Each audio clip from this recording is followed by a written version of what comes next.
এই মুহূর্তে আপনি যেমনটা দেখতে পাচ্ছেন, বঙ্গোপসাগরের ওপরে কিন্তু আবারও একটা নিম্নচাপ তৈরি হতে পারে। এর প্রভাবে আমাদের ওয়েস্ট বেঙ্গলে কতটা কি বৃষ্টির সম্ভাবনা রয়েছে আর কেমন কি টেম্পারেচার বাড়তে পারে বা কমতে পারে সে ব্যাপারে বিস্তারিত জানাচ্ছি। So hi guys, welcome back to my YouTube channel weather explorer. আর ওয়েদারের আরও একটা ইম্পর্টেন্ট এবং লেটেস্ট আপডেট নিয়ে আমি আপনাদের সামনে চলে এসেছি। তো এই মুহূর্তে কিন্তু বন্ধুরা বুধবার 22 তারিখ, আর আপনি দেখতে পাচ্ছেন বঙ্গোপসাগরে এই মুহূর্তে কোনো নিম্নচাপ অবস্থান করছে না। তবে খুব শীঘ্রই কিন্তু 23 থেকে 24 তারিখ নাগাদ কিন্তু একটা নিম্নচাপ কেন্দ্র বঙ্গোপসাগরের ওপরে ক্রমশ কিন্তু ঘনীভূত হতে থাকবে, যেটা কিন্তু 25 থেকে 26 তারিখ নাগাদ একটা গভীর থেকে অতি গভীর নিম্নচাপেতে পরিণত হতে পারে এবং ঘূর্ণিঝড়ের কাছাকাছি গতিবেগ অর্জন করতে পারে রবিবার 26 তারিখে। মানে ঘূর্ণিঝড়ে পরিণত হওয়ার সম্ভাবনা কম, তবে তার কাছাকাছি গতিবেগ অর্জন করতে পারে এবং ক্রমশ কিন্তু দক্ষিণ ভারতের উপকূলের দিকে এগিয়ে যেতে পারে। যদিও এটা ঘূর্ণিঝড় হওয়ার সম্ভাবনা 27 তারিখে একটা স্পেসিফিক টাইমেতে দেখাচ্ছে, প্রায় দুপুর 1টার কাছাকাছি। তো 1 থেকে 2 ঘন্টার জন্য ঘূর্ণিঝড়ে রূপান্তরিত হলে এর কোনো নামকরণ করা হবে কিনা সে ব্যাপারে আমি এখনও নিশ্চিত নই। তবে এখনও পর্যন্ত কিন্তু এ ব্যাপারে খুব বেশি কোনো খবর আবহাওয়া দপ্তর সূত্রে কিন্তু জানানো হয়নি। মঙ্গলবার 28 তারিখ নাগাদ কিন্তু এটা আছড়ে পড়তে পারে এবং তারপরে কিন্তু আবার এটা সাগরেতে এসে 29 তারিখ নাগাদ পুনরায় কিন্তু ল্যান্ডফল হতে পারে। অর্থাৎ দুবার ল্যান্ডফল হতে পারে অন্ধ্রপ্রদেশ এবং তামিলনাড়ুর অঞ্চলে। এর প্রভাবে আমাদের ওয়েস্ট বেঙ্গলে বৃষ্টিপাত কতটা হতে পারে আমি বলছি।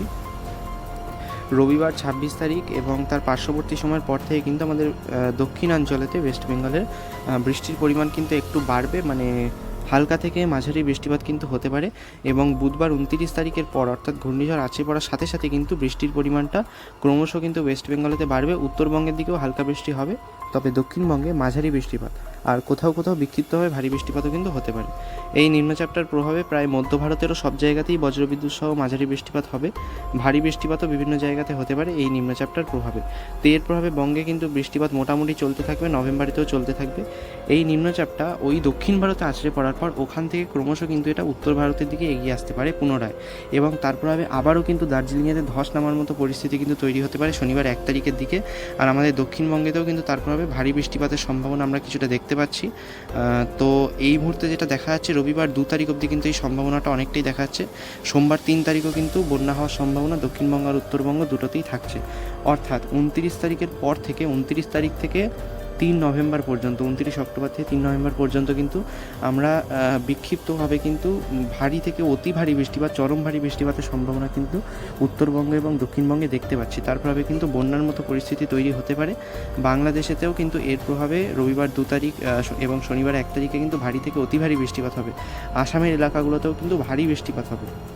আর এই নিম্নচাপটার প্রভাবেই কিন্তু হঠাৎ করে গরমটা অনেকটাই বেড়ে গেছে। তো এই মুহূর্তে কিন্তু ঠান্ডা পড়ার সেরকমভাবে আমরা কোনো সম্ভাবনা দেখতে পাচ্ছি না। এই নিম্নচাপটা যাওয়ার পরে টেম্পারেচার কিছুটা কমতে পারে। আমি যদি এখানে টেম্পারেচার মোডেতে যাই তো আপনি দেখতে পাবেন নিম্নচাপটা পাস করে যাওয়ার পরে বে অফ বেঙ্গলেতে পরিস্থিতিটা তখনও কিছুটা অশান্ত থাকবে। তবে এখন যেরকম রাত্রিবেলা 25 ডিগ্রি বা 26 ডিগ্রি হচ্ছে, আবার কলকাতাতে টেম্পারেচার বেড়েছে, সেটা কিন্তু কিছুটা কমে 23 ডিগ্রির কাছাকাছি চলে আসবে। আর বাকি উত্তরবঙ্গেতে কিন্তু 20 ডিগ্রি থেকে 19 ডিগ্রিতে নেমে যাবে। আর ভারতের বাকি জায়গাতেও কিন্তু ঠান্ডা পড়তে থাকবে। অর্থাৎ বঙ্গোপসাগরের পরিস্থিতি কিছুটা শান্ত হলেই বঙ্গে কিন্তু আবারও কিন্তু কনকনে শীতের আমেজ ফিরে আসতে চলেছে। তো আপাতত বন্ধুরা এটুকুই। এ ব্যাপারে যত আমরা আপডেট পাবো সব আপনাকে কিন্তু জানাবো। কয়েকদিন দেরি হওয়ার জন্য, ভিডিও দেওয়ার জন্য আমাদেরকে ক্ষমা করবেন অবশ্যই করে। তো আজকের জন্য এটুকুই। দেখা হচ্ছে নেক্সট ভিডিওতে। চ্যানেলটিকে সাবস্ক্রাইব করতে ভুলবেন না। Good bye.